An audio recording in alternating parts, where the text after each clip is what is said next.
Good evening, everybody. Welcome to Rivalz Race Chat. My name is Clinton Geoffrey, along with Adam Ross, as always. And we're back at it Tuesday nights as we get it done, where we kind of hang out with our buddies. If you're here, you're probably one of our buddies, or looking for some good Are we gossip. are And we buddies? some days we are.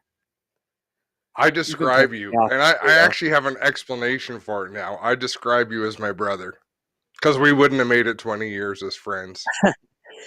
You used to call me partners, and I was like, wait a minute now. You got to say business partner at least ahead of that because people get that misconstrued. Yeah. Brothers is acceptable. For the amount of time I bitch at you over dinner with the wife, we're definitely something. So it's all right. Spencer's going to be bitching over his McDonald's about us too.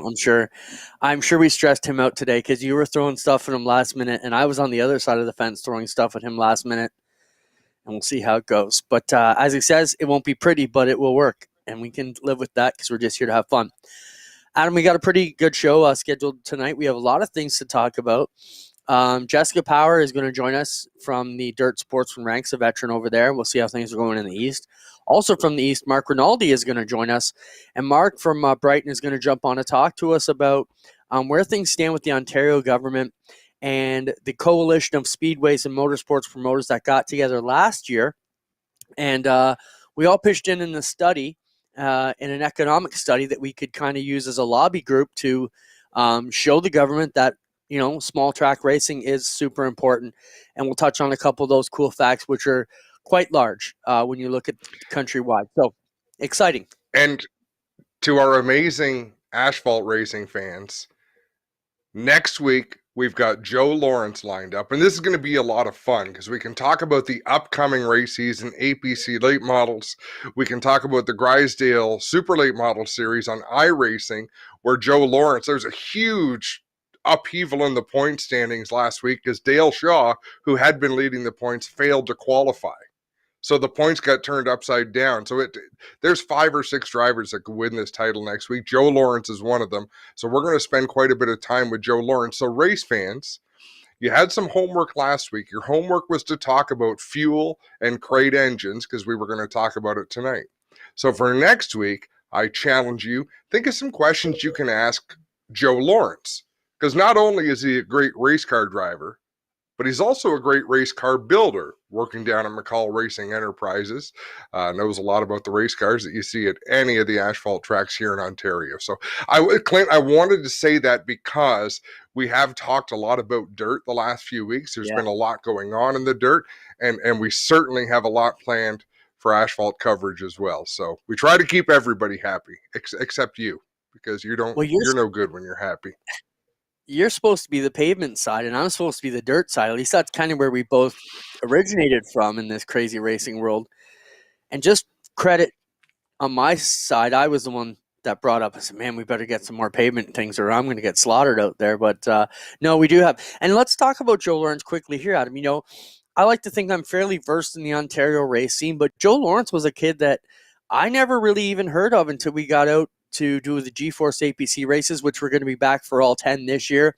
And Joe Lawrence was a new bright star that jumped onto the scene in my world that I had never heard of, and he fairly well dominated the APC series last year. So hopefully a few other people got to learn about a few other races, including Joe, with our coverage out there. But he was a bright spot in last year's dreary season for the late models, and the battles between him, Brandon Watson, and Shepard were epic, and looking forward to getting back to them. Yeah.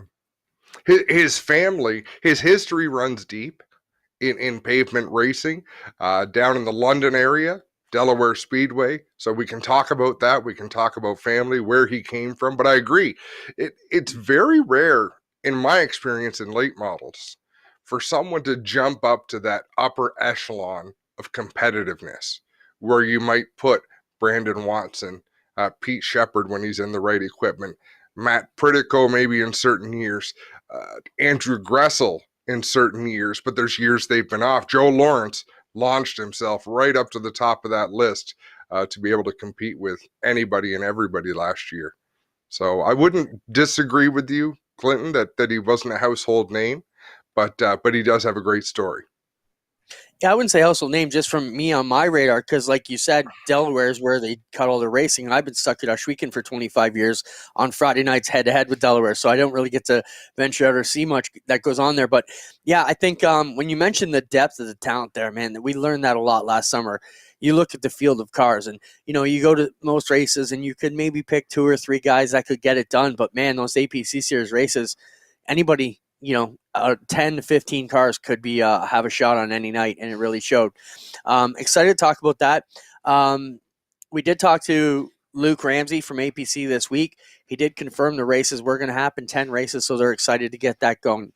Let's jump into the program a bit. We've got a lot of stuff to get through on the rundown, so where we will get back to it. And we will be talking about Bristol quite a bit. The stories continue to come in as they're getting their first couple of days of real competition in. There's been a couple last-minute stories. We'll talk about that too. We want to talk about Trey Mills, 12-year-old, just won his race, and we'll talk whether that's good or bad for the sport. And I think we're going to be busy here tonight. Let's jump into the Oshweekend schedule release. Adam, when we last left everyone last week, I had told them that we were going to have a meeting with the emergency control group on Thursday in Oshweekend. They basically gave their approval for us to put out our schedule at Oshweekend for the 2021 series, with the caveat that basically said, we're going to work with them until the conditions are proper, until we can figure out exactly where we need to be. And I'll actually read the exact statement that came out. Oshweekend Speedway is working closely with the COVID-19 Emergency Control Group to determine policies, procedures, and potential to get back to racing. On the first day of each month, Oshweekend Speedway Management will make announcements to update the return to racing status. Fans and racers can stay informed by joining up to the Oshweekend Insider for free, and that's our email service that gets you all the latest up-to-date information. So where we are right now, things aren't going the right way in Oshweekend, but we're hopeful by May 2-4 we'll be looking that way. And our next update will come April 1st. So that's where we stand with Oshweekend, and we're excited to get our partners back into the mix and get working to try and get back to some racing at Oshweekend this year, which is exciting that they gave their approval for us to put that out, Adam. That is definitely some positive signs. At least we can look forward to that a little bit. Yeah, I think so, Clint. It's tough to look forward. Like I look forward to everything. Like I want everything this summer, but at the same time, we have to be realistic and we have to be responsible. And I get tired of this week after week. I mean, it's great that the vaccines are coming, because that's what's going to be the game changer, right? Is getting needles in arms and turning the tides. Yeah. So when you look at where that leaves us for Oshweekend, like we would do what the other tracks did, where we will take all the best procedures, and it's everything from signing in ahead of time, less touching of money, less signing in with clipboards, so a lot more stuff in advance, and plexiglass over the windows. And the beauty of our sport is most of our participants are isolated, and that's what I was able to convey to the emergency control group, is all of our participants, even down to the officials officiating, our referees aren't in there rubbing elbows with the teams from each side. Doug's up in the tower, and he can communicate to them by radio. So, and the beauty of Oshweekend is we do have 25 acres, so we're hopeful we can spread it out and make that work, and we'll bring you that. But that's the latest on there. I did see one question about Steve Shaw was asking, and I got a question last night about it. What is the Silver Series on the Oshweekend Speedway message board, Adam? Those were nights where we found timing was a little bit too long, and for example, we're bringing in the vintage cars, we're adding a class. So the option was to give either the mini stock or the Thunder stocks or a class the night off. But what we decided to do is we will find another way to qualify them through timed hot laps or whatever Doug and I can come up with that's harebrained and crazy to drive the drivers mad. And we will eliminate qualifying on those nights. So those will be features-only nights, so the teams will still get to race. They'll typically pay a bit more because we're taking away some of your lap time. So it'll be an increased payout, not substantial, but a fair bit to the back end. And we will also, at least get them out there. So the option was, Adam, take them off the schedule to save time, or come up with a new way of eliminating qualifying for those couple nights and get them still on the Friday card. So that's where we went with it. And there were some long conversations and debates when it came to how to handle that. I know I threw in a couple of opinions, but I know that's something that you and Doug and, geez, anyone who has a valid opinion has chimed in on to try to figure out how to get through that whole night. And I think our team at Oshweekon really does a great job. The problem is, sprint cars have a bad rep because of red flags. I take a real butt whipping because of our 2-minute rule when I'm out with my modified guys. They hate that, but I think it's the fairest way to go. So I'm with Doug. We're going to stick with that. But hopefully that makes sense for you guys. And if you have any questions, feel free to send them along, and we'll try and answer them about the Oshweekon schedule release. We are expecting Jessica Power to join us here shortly, and Spencer will let us know when she has arrived. The Pinty's Hot Wing Tour, Adam, that is going to be kind of the overall umbrella title for both the Action Sprint Tour fueled by Pinty's and the new Pinty's Knights of Thunder 360 series. We'll use that in marketing. So if you see Pinty's Hot Wing Tour, that will be an encompassing of both those tours on posters and shirts and ads and stuff like that. We're excited about that. The return has been amazing, Adam. Since we put this out there, no less than 22 drivers signed up in a week on the 360 Tour, all here from Ontario and Quebec. And the big surprise was Lou Kennedy and Thomas Kennedy from Winnipeg, Manitoba, which is, I actually map quested it. It was 24 and a bit hours from Oshweekon to their home. And they're talking about coming down for all the double day shows. They just said, they race a lot down in the Dakotas and that way, but with the border being locked, this may be their only chance to race. So they're going to come to Ontario a bunch of times, which was, shocking for us. I mean, that's great for G-Force, great for our partners like Pinty's as we spread out the footprint, but I never thought we would get to where we are with, Quebec drivers and Manitoba drivers signing up for this series already. This used to happen. I remember this happening in road racing. It was Formula Atlantic, and I can't remember who the driver was from British Columbia. Allard. Was it Frank Allard? And he used to leave his equipment here in Ontario. So he would tow it across the country to Ontario, and then he would run the 5 or 6 races that were on this side of the continent and fly back and forth to save money. And I would assume that's what our Manitoba racers are going to do, Clinton, is find a place to leave their equipment. Heck, maybe even leave a crew, like a crew chief. How many of our teams around here have actually salaried people say, hey, you're spending the summer in Ontario? Well, yeah, and I know some of the other teams have already reached out to these guys and said, hey, I've got a spot for you to park your hauler if you want to just commute back and forth, be it by plane or by car, not have to drag your stuff around. I know Kevin Lovey's had offered to some of the Quebec teams that, like he used to work for the Poiriers, so they would work together so they could fly back and forth and not have to drive the 9 hours multiple times. So I think we're going to see all kinds of creative stuff like that. While we're talking about it, a lot of people have said, oh, is this going to kill the SOS? That's not really the intention of it, Adam. The whole idea for this was the border was locked down. We needed to do something big with our sponsors to ensure that everybody who bought into sprint cars had something to go for. Pinty's was interested in doing some broadcasting with us on G-Force, so it only made sense to put this together. We have been working with the SOS. They're going to be a part of it at Brighton. It could have been a bigger role. We just couldn't quite get there. But, I definitely see a spot for the SOS and the Knights of Thunder going forward. And a couple other comments that came about, pretty top-heavy schedule, and the idea is to load it up and expect some to go away. Yes, we expect some of the races will probably fade away. We haven't been shy at. And, between COVID, between rainouts, between whatever else could come down the pipe to hold things back. But the beautiful thing is we have the funding for the broadcasting, the payouts, and the point fund. So the money's there. As long as the government lets us race, we're going to be good. And that goes for both the sprints and the APC series. And I tend to look at things from a different angle always than you, Clinton. It's just how we roll. When we talked to Travis Cunningham, and I expected him to be brutally honest, whatever the case was, and when he was all about the schedule, I remember in the back of my mind thinking, okay, something is right with this when someone who is budget conscious is looking at this schedule saying this is something I can sink my teeth into and have fun. Because we know there's some teams and there's some drivers where funding isn't an issue, right? It's we'll go wherever there's races, we're going to be there. And thank goodness for them, but you need everybody. And there's a lot of those racers, right? There's half a field of those racers, and it's beautiful to see them all come together and all be excited. And with the SOS, I mean, you had to look at what they ran in 2019, which I believe was 0 races, or 2020 rather, Yeah, they didn't unless I'm run any races. mistaken.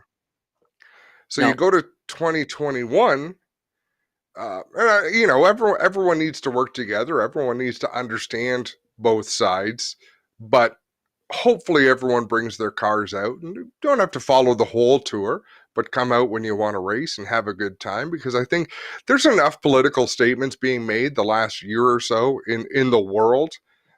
We don't need to be doing it in racing. Just come on out and race. That's why we do it. No, I agree. And the whole thing got started because when we first asked the SOS, they said they weren't doing anything or didn't have any concrete plans. So we got to work, and then at the end it came back. But either way, we're going to put it all together. We're going to work it out, and we're going to have a great year. Let's talk. I just want to jump back to us weekend because the question came in. If we bought 2020 membership or seasons passes, will they be on 2021? I would say if we would make the announcement on that May 1st. So if it looks like we're going to have a full season, quite possible we will do that. Right now, our plan is to push everything to 2022 when we feel we can give full value for that. And with that message, if you do need a refund, reach out to me, reach out to Mary. The numbers and emails are on the site. Mary can hook you up with the refund. We don't want to keep anybody's money. If you want it back, we'll take it back. What's that thumbs up for? Do we have Jessica Power? Is she getting on board with I it? can't tell you. You're going up north, Clinton, tomorrow, and we've got a stop for you to make. So the place where you were stopping said, because I got a text, says, "Well, just wave to the camera, give me the thumbs up that you're heading north." So that's great news. But yeah, on to our guest. I can't explain everything I do. Sometimes you just don't ask. Look the other way. Fair enough. You might have made a mistake when you talked about our guest earlier, and we're going to ask her because we've got Jessica Power, really popular driver from the east end of Lake Ontario. But Jessica, are you a sportsman racer or are you a modified racer these days? I am a sportsman racer. Yes, it's technically dirt car sportsman modified as the class, but yeah, we're sportsmen. But did you not run modified for a bunch of races the last 2 years? I ran a couple of races, registered as a modified a couple of times. But no, we are still a sportsman team. We have a limit on the number of times we can do it. So we've kind of capped our limit just to get our feet wet. I thought I trapped Clinton in a mistake, which makes me happy. No, it makes me super happy that you didn't. Jessica, let's talk about the season in the East. I think it was a lot kind of like it was in our neck of the woods and most of New York, broken up. Let's talk about, where do you normally race and how did it affect you last year and how do you think it's going to affect you this year? Absolutely. It was such a strange year last year for so many reasons. Normally we were, in previous years, we raced at Can-Am on Friday nights in Lafargeville, New York, and then Fulton on Saturday nights and sort of all over the place on Sundays, typically Weedsport. Last year, obviously, with the border closed, we didn't have that opportunity, although we had already made the decision to race at Brockville on Saturday nights last year. So it sort of fit well in that sense. We did miss Can-Am and Weedsport, but we did have the opportunity to run Cornwall, which was great. I appreciated that all the racetracks sort of stepped up and had races for drivers and spectators. It was really such a weird year, and we were so thankful to be able to get out and race. Jessica, from what I heard, and we're looking at your race car as your backdrop, your car has always looked similar. It's always had the same logo on it. This year, you're making some changes from what I heard. Yeah, absolutely. This car behind me was from last year. We were really excited. We had the opportunity to be at Motorama in the Mobile One booth last March, right before everything shut down. And I really wanted to sort of showcase the change up in colors we had last year, sort of away from the orange. So that was a bit of a change. But this year, we might have some shuffle with some sponsors and some things changing for sure. To be determined, stay tuned, but some big changes for sure for the team. Jessica, let's talk about, trying to run a race team, get sponsors. Some sponsors are doing well, some haven't stopped, others find their business totally obliterated. So how's the climate been for you going into preparations for 2021 in an uncertain year when you don't even know, are you going to get to race? Are they going to get the exposure? As a racer, do you take the check now? Do you not take the check? It's tough for sure. A lot of businesses either really thrived last year or they really suffered. And for those that suffered, we certainly feel for them and understand the impact this has had. We've been really fortunate. A lot of our sponsors have actually done quite well. So we're really excited that they've been able to continue with us. But it's definitely, there's a lot of uncertainty, and we have a schedule and we're hoping to race every week at Brockville and Cornwall. They've sort of tentatively suggested that they will be racing, but of course, everything's still up in the air. Things could get shut back down and we just never know at this point. So, we pump the brakes a little bit, but we're ready. It's actually shop night. So my team's out in the garage. I'm sure I'll hear all about missing 15 minutes of work, but we are full steam ahead and getting ready for the year. What was the morale like around Jessica Power Racing last year? Because you spend as much time on the road, which it might sound glamorous to be racetrack to racetrack, but really there's a lot of bodies crammed into a tow vehicle, spending a lot of time cramped up throughout the summer. That had to be so much different last year. Did you find your team got along better? Did you get tired of each other? What was that like? What's the chemistry like going into this year? We have a great team and sometimes we get on each other's nerves, but at the end of the day, we are a family. And yeah, there are times where we are on each other's nerves, but I think last year actually gave us the opportunity to sort of step back and do some other non-racing things together. We got my dad's boat out and went fishing, which we haven't been able to do in years because we're always on the road. So it was a nice break and a bit of a mix of things, but it was definitely different.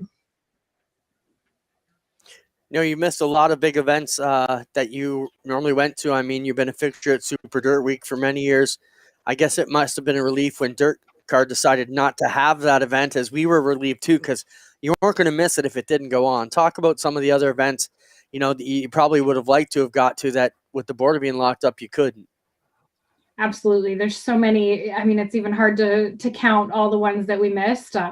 And missed being able to go to. Oswego would have been a really big one, and we would have been disappointed to miss that.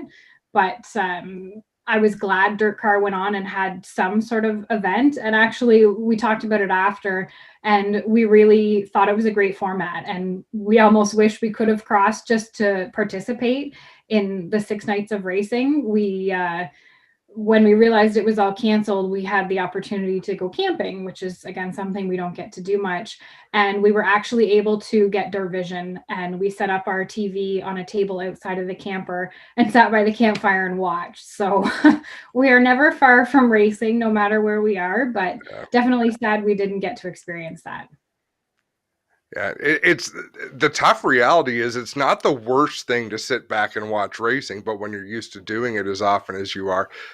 Jessica, where can people find you? Let's talk social media. And if someone has a big check they want to write because they want to get involved with you, where would they find you? What's available?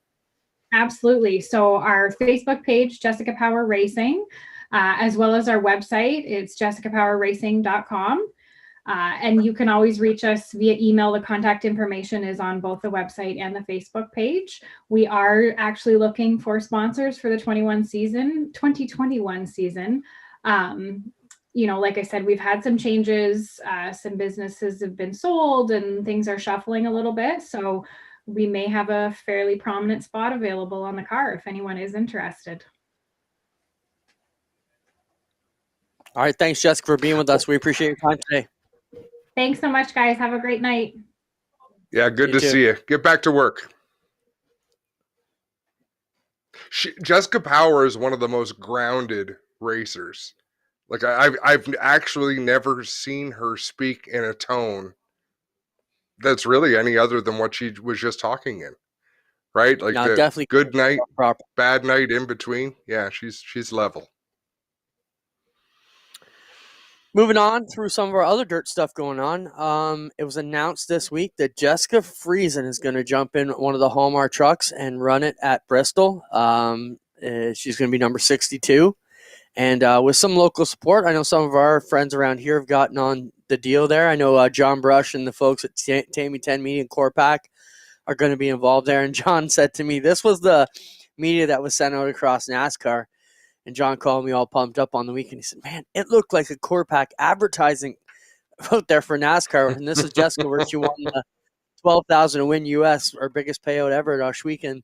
And she got it done, beating all the boys. And what a race that was, man. And then not long after that, Stewart came back and won the World of Outlaw race in her car too. So, but husband and wife are going to get it done.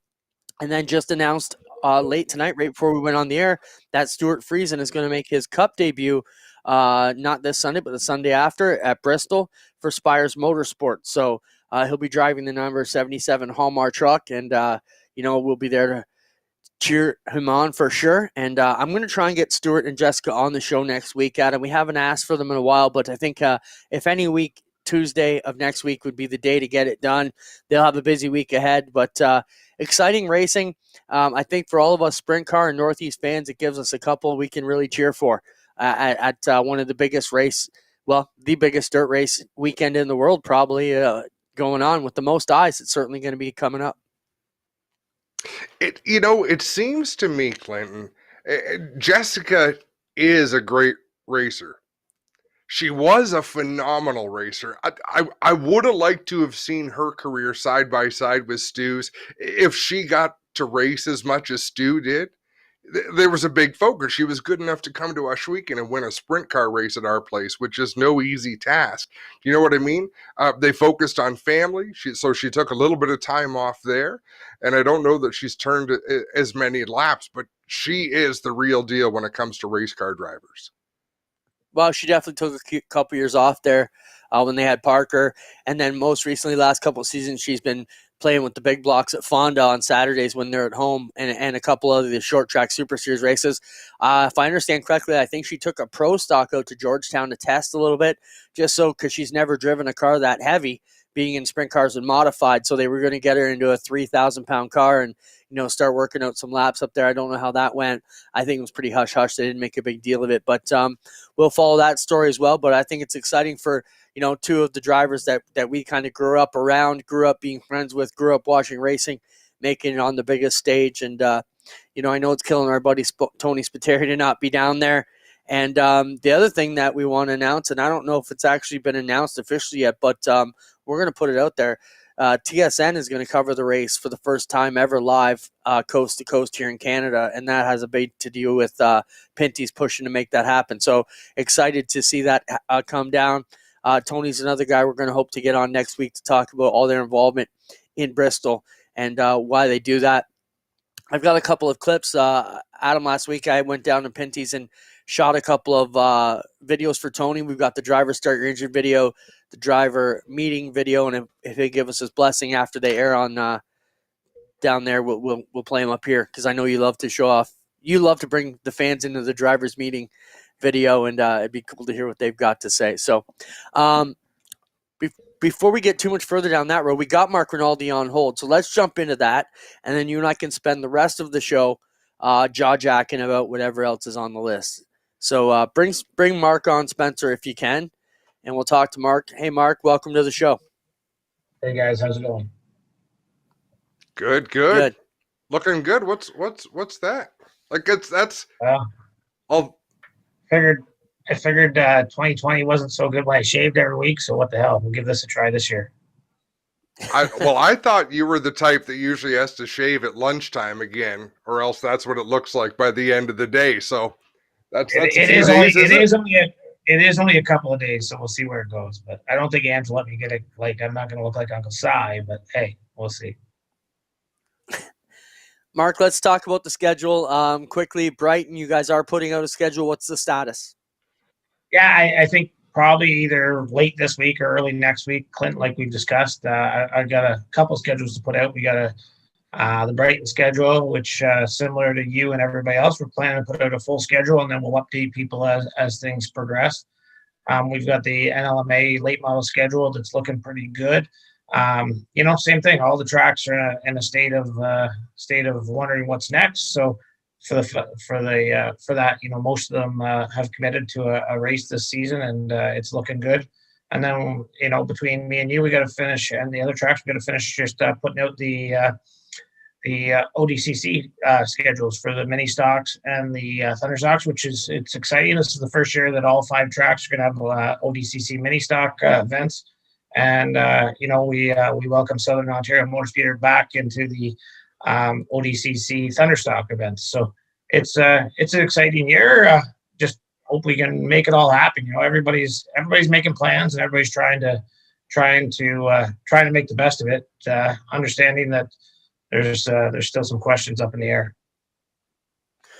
Just quickly, Adam, I just want to jump in and let Mark, you said NLMA. For those who might not know, that's the Northeast Late Model Association, right? Where you guys are racing crate late models in association with Humberstone, Brighton, and Fulton, if I understand correctly. So you just touched on that, so people are wondering what the NLMA is. Yeah, NLMA stands for Northeast Late Model Alliance. It started a few years back with initially with myself and Fulton, and then a couple years back, Humberstone joined it. And it is strictly crate late models. We're just doing the best to promote late model racing in the province of Ontario and upstate New York, where it's predominantly big block modifieds and sprint cars, or small block modifieds in general and sprint cars. So we're doing our best to promote late model racing and make sure people feel comfortable. If they go get a late model, they got a place to race. There's 3 tracks. I know Humberstone opened it up to open cars this year, which makes sense for them, trying to track some Buxton cars to keep the class growing.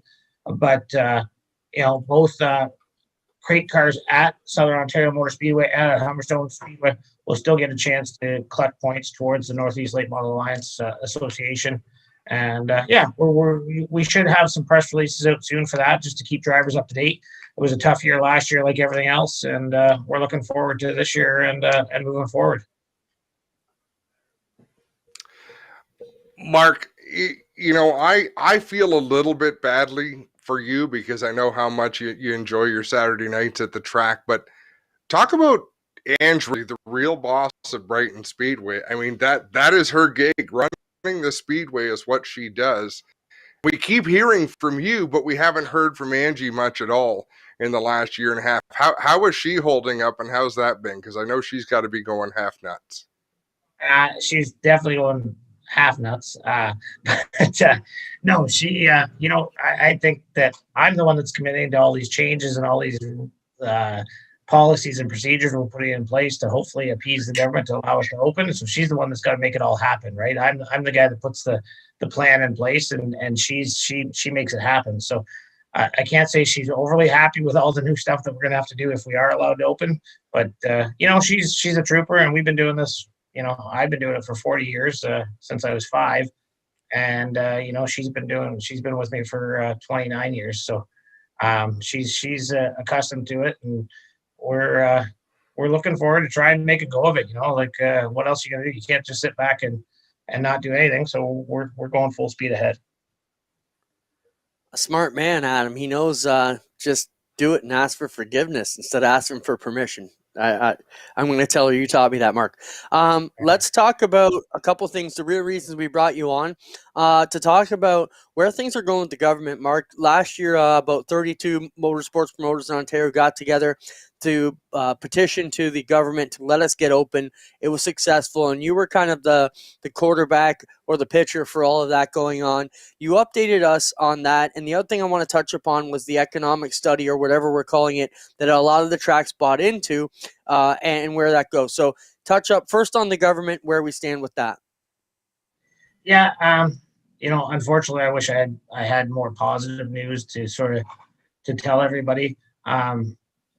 It goes back to last year where, they were fairly interactive with us.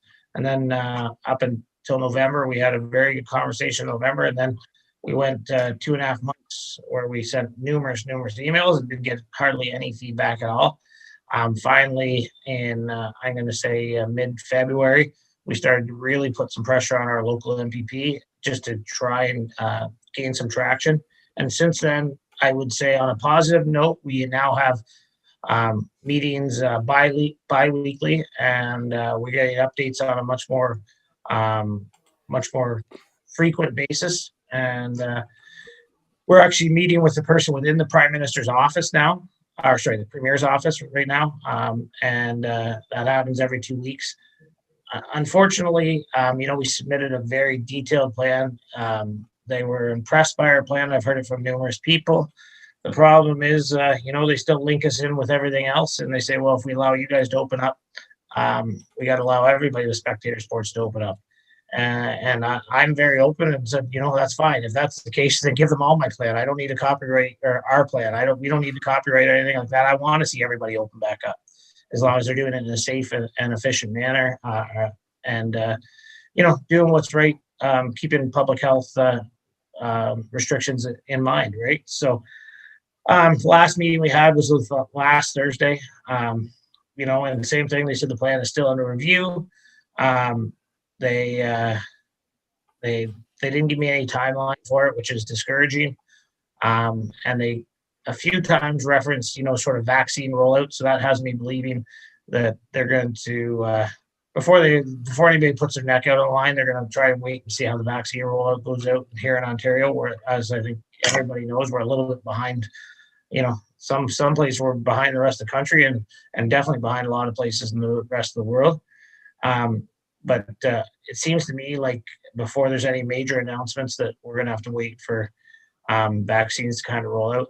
On the same token, there was an open conference call with Lisa McLeod, the Minister of Tourism, on Friday. I wasn't able to sit in on it, but Lou, my father, was. And he did mention that motorsports was mentioned twice on this call. To the fact so much that she called out Lou by name, saying, welcome to the call, and we understand that you're working very hard.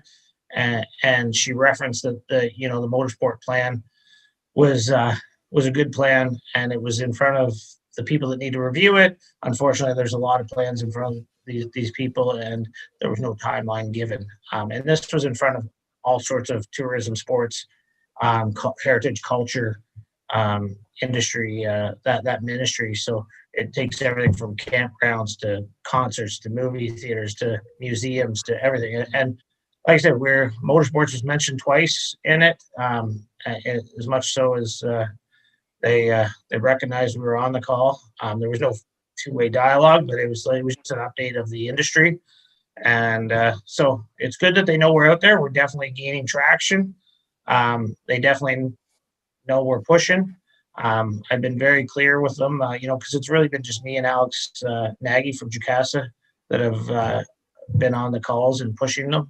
But it's been an industry-wide thing, and that sort of leads into our economic impact study that we're talking about. So, do you know how many other groups, Mark, went that route of getting economic impact statements on the go, or do you think you guys help put motorsports ahead of a lot of other industries? It's hard to say. I don't have those details. I do know that there's a lot of, you think about musicians and live music, and you hear the commercials on the radio about all the fundraising they're doing for backstage crews and the campgrounds and the golf courses, and a lot of these other industries are in the big picture probably bigger than us, or at least associated long before us, right? So we were late to the game associating, and to this date we're still not an official association, but everybody's banded together. And as Clint knows, he's copied on most of the emails, or all the emails, and everybody's on board, and we're all working towards the same goal. So it's hard to say where we are in that chain. But unless we did this, then I don't think anybody would ever thought about motorsports. I don't think we would ever been in the conversation. Good point. Mark, so are we petitioning to get back to where we were last year, or are we petitioning to go farther than we were last year? I would like to say it, and I mean, who knows, Clint? We could, now they're talking about third wave, everything. We could end up back in a lockdown right across the province, and then we're going to obviously be in the not quite as far as we were last year.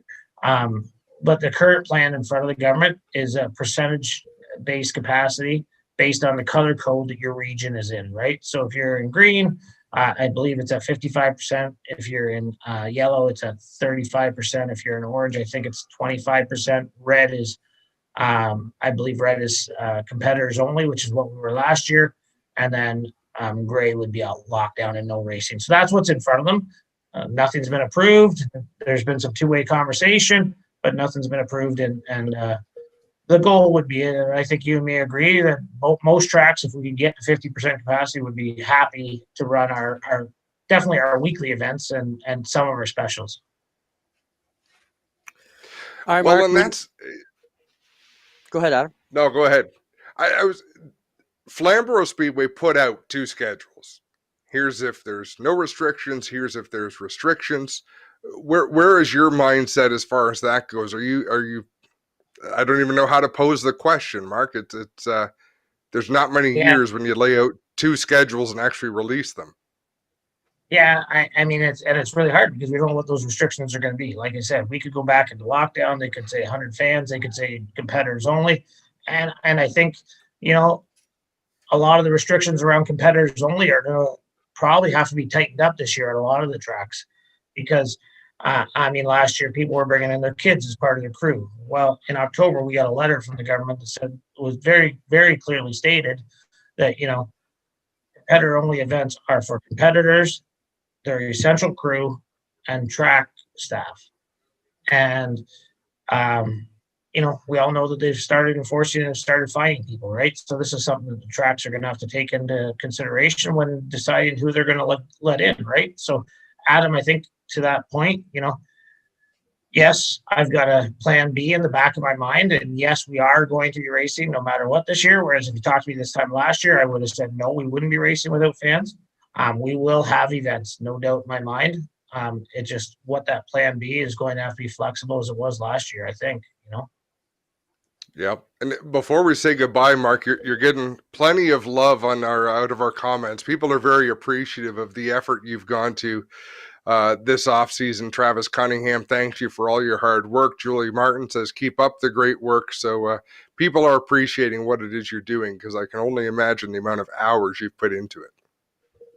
Yeah, and just quickly, I'll touch on some of the numbers that Clinton alluded to with the economic impact study of motorsports that we've done. So there's over 30 tracks that I think we're actually probably closer to 40 tracks and associations that are part of our member group. Of that, 15 agreed to help pay for the study. So 15 tracks were pulled. Of that, 13 responded. And then those numbers are used as an average across Ontario for all of the numbers that we came up with. Not me, but Amer and Associates. And this excludes Ontario or Canadian Tire Motorsports Park because they're not part of the association either. But you know, the total economic contribution by motorsports facilities in Ontario is estimated at $73 million. An average of an estimate of $2.4 million. 2.4 million people attend motor speedways on an annual basis in Ontario, excluding Canadian Tire Motorsport Park, with an average of about 120,000 people attending a motorsports event on any given weekend in the summer, and an estimate of 44,000 competitors in the province of Ontario. So pretty big numbers. I'm not going to say that we're the biggest. We're not as big as camping. We're not as big as golfing and some of the other events.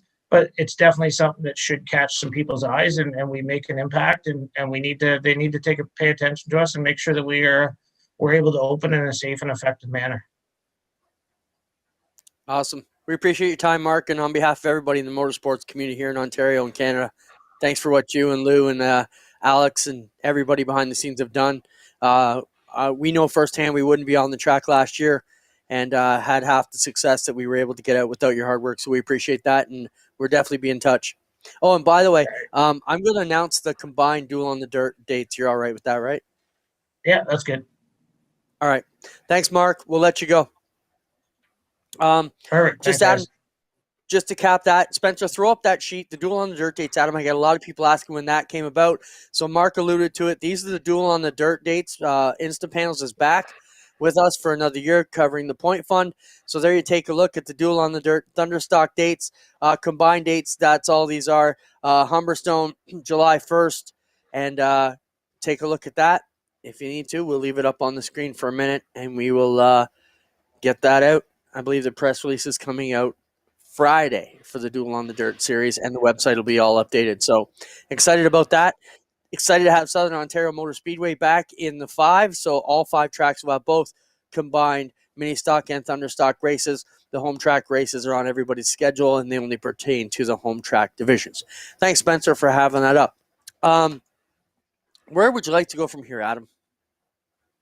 Well, why don't we go to the video of the week from Burger Barn, the Burger Barn video of the week, Clinton. Let's get that done, because I want to have some good quality time to argue with you. I mean, I don't know what we're going to argue about, but I want to save some time for it. I got a couple ideas. Roll it, Spencer. Brief moment there, Ryan, through the first set of quarters. Oh, trouble on the front. Backstretch. Upside down a couple times. We are red on the backstretch. That was a Crate Late model today, Adam, and Spencer showed the wrecked pics of that. And I think it was Travis Cunningham actually posted on Facebook and said that, the Bristol Dirt is going to show the Moody Mile how to wreck cars. And look at this car, Adam. Driver was safe and walked away, but wow, what a wrecked wild car. I see they're doing a great job with crowd control. That girl's at least 5 years old who's checking out the front end of that crumpled car and people up against the wall. Spencer, I'm going to ask you a really bizarre favor, but we know that you can do anything. Can you play that clip again without the video, just the audio? Did you notice this, Clinton? No, I don't even know where you're going with it. Take a good listen. A mouse could run across the floor in our kitchen, and it would probably sound almost the same as this clip. Brief moment there, Ryan, through the first set of quarters. Oh, trouble on the front. Backstretch. Upside down a couple times. We are red on the backstretch. I enjoyed that. That was. I don't know what the problem was. The one was calling the action, like what one was explaining or trying to convey. The other one just saw the mouse on the floor and screamed, and I pictured them jumping up on a chair. Brief moment there, Ryan, through the first set of quarters. Oh, trouble on the front. Backstretch. Upside down a couple times. We are red on the backstretch. I do love it though. Cars like that. I think that's just the start of the cars we're going to see carnage come out of Bristol. But I love excited. When you don't have the exact words, let something fall out of your mouth. But I noticed that as we were watching, like, wait, there's a second voice that doesn't use words, just screams. I think we've probably done that to each other at some time over 20 years. Okay, so let's recap a couple things from last week. We were going to bring you LW Wright's NASCAR story. We skipped over that. We may skip over that again tonight. If you read up on it, good on you for doing your homework. It's a crazy story. We also talked last week about Ken Carter, and I know that was a wild story, and I got a few people feeding back on that. So if you didn't check that out, check out Ken Carter on YouTube. It's a wild story that touched a lot of places that we hang out here. Race gas versus pump gas. I'm going backwards up the list now. Race gas versus pump gas. I think we could fight about that for a while. The SRX cars got revealed last week. So we're down to that. We got 2 other topics that I'll throw in there we could fight about. One is 12-year-olds at Bristol. Do they belong on a high-speed track like that? Because comments started coming in that after the 12-year-old Tyler Mills won his race today, and a race that I think that accident came from or similar. Should we be allowing 12-year-olds to race at Bristol? Or we can talk about the battle, which would be crates versus 360s at the Knights of Thunder 3 and 8 Action Sprint Tour races. Do we let the guys race both classes or not? Because that's a whole other debate that we could have next week as well. Yeah, you can't start that with 9 minutes to go. The reason I think it's okay for a 12-year-old to race at Bristol, Clinton, is tragically, Clinton, you and I have experienced one death at a speedway, and it was not a high-speed accident, right? We've seen high-speed accidents. We've seen wrecks that looked. I've gone to more than one, Clinton. I'm sure you have as well. Gone to a wreck expecting to see the worst, because you and I have both been in situations where we were among the first people to arrive on the scene. So along that vein, it's kind of, if you're going to let a 12-year-old drive race cars, you're going to let a 12-year-old drive race cars, whether it's at Bristol or whether it's at a track with lower speeds like a Brighton Speedway or a Merrittville Speedway. Because I don't believe that speed necessarily equates to danger. What the young age equates to is having very few frames of reference.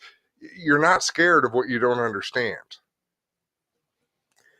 It says, the comment was, God forbid one of these kids gets hurt or worse. What will that do for dirt racing? The unrelenting negative coverage will suffocate the sport. Sponsorship will drop and rates for tracks will skyrocket. Now, we've heard that for years. You know, I think no matter what the age is, and of course, obviously the younger, the more tragic it is made out to be. But, I mean, the media vultures will be there as soon as anything bad happens. We've known that. And even when we've been thrust into those situations, I commend all of our other track people who told the media to pound salt and get lost. You didn't give a shit about us last Friday when our champion won his 20th year. But now because we had something bad go wrong, you want to be our best friends. And, you know, I know a lot of people snub the media in that case because they just don't feel they deserve that type of relationship. But, I mean, the other point to it, Adam, is I think, you know, I see your side. If you're going to let a 12-year-old race, you're going to let a 12-year-old race. I think the other side is the competitors racing against that 12-year-old. And, you know, if you and I are out there and we're 40 and I happen to make a stupid move out of retaliation or just a dumb move in general, and I hurt you or fatally or critically, am I going to be able to handle that as much as if I hurt or critically injure a 12-year-old or ruin them in life? So I think that's where the line in the age comes in. And I mean, a life is a life, and we should care about you just as much as we should care about the youngsters. But I think that draws a line. I mean, at Arshweekend, we've drawn a firm line in the sand 10 years ago at 14. No matter what the class is, if you're going to race, you got to be 14. So, I mean, you know, it's crazy to think about. You know, those are wild debates.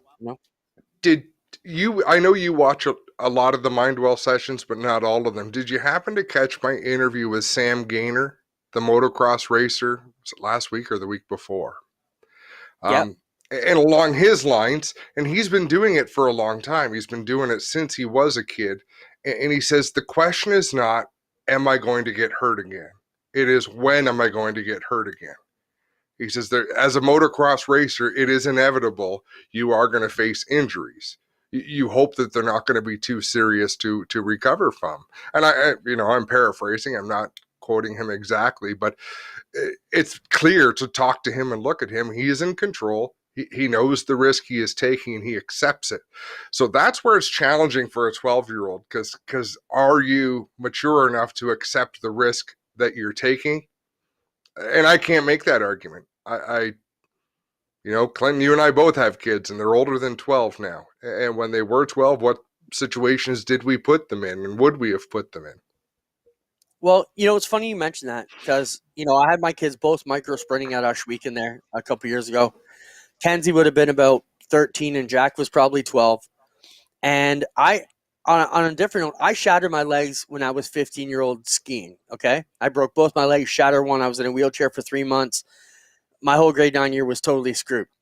I knew, and I still pay the price today, when I'm putting in those 20,000 steps at G-Force, man, the next day I can barely walk. But I loved every minute downhill skiing. So I'm okay with the injuries I have to live with my life now because I cherished every moment and I really looked forward to doing that. So I actually had this talk with my kids and I sat down and I knew Kenzie was all in, full of Pennsylvania. She wanted to race. She was ready to go. But Jack, I felt like I was putting him in the car every week and he wasn't pumped to get in the cart. So I actually had to sit him down and have this talk with him. I said, is this something you want to do?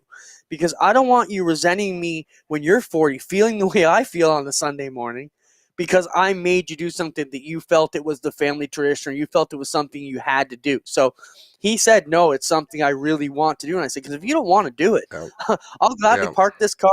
We can put somebody else in it. You can do whatever you want. You know what I mean? So we did have that talk with the kids because I didn't want to be that. Yeah. You know? You can force your kid to take piano lessons knowing that they can't be critically injured. The chances of them being hurt, they might resent you for it. They might not enjoy it. They might. I'm not knocking piano. I'm just giving an example that's not as inherently dangerous as racing. So you're right. When you put your child into that kind of sport, I loved nothing more than watching Connor play football when he played high school football, and he was an offensive lineman, played some receiver, Clinton. So there was a lot of contact, and Connor seems to find his head. Like when there's contact to be made, he will put his head in harm's way. But I loved it because he loved it. I didn't ask him to play football, but he understood the risks, and I enjoyed watching him, and it was a lot of fun. It's funny you say the risks, and I was laughing there when you brought piano lessons because we gave up micro sprinting, and I make him take guitar lessons every week, and he doesn't practice, so it's almost as detrimental to him because I have to kick his ass instead of the cart kicking his ass. But you know, my dad always said to me, about playing guitar. He said, "Well, at least you can stick outside of the liquor store on payday with the case open, and you at least make a cheeseburger." So keep practicing is the letter. We got a couple minutes left. So Adam, we do have. I like this. This is a couple weeks now. We've had to roll topics over. We are eventually. I think it's great. Pump gas for crates. I think it's a great story. We will make a priority of getting that on next week. I'll give that high priority. Follow the science. Yeah. Follow the science. That's what I mean. We will. The Winter Meltdown Series, second to last race is up tonight. It's the Winter Meltdown presented by Grisdale Racing, London Recreational, and Caldecott Millwrights.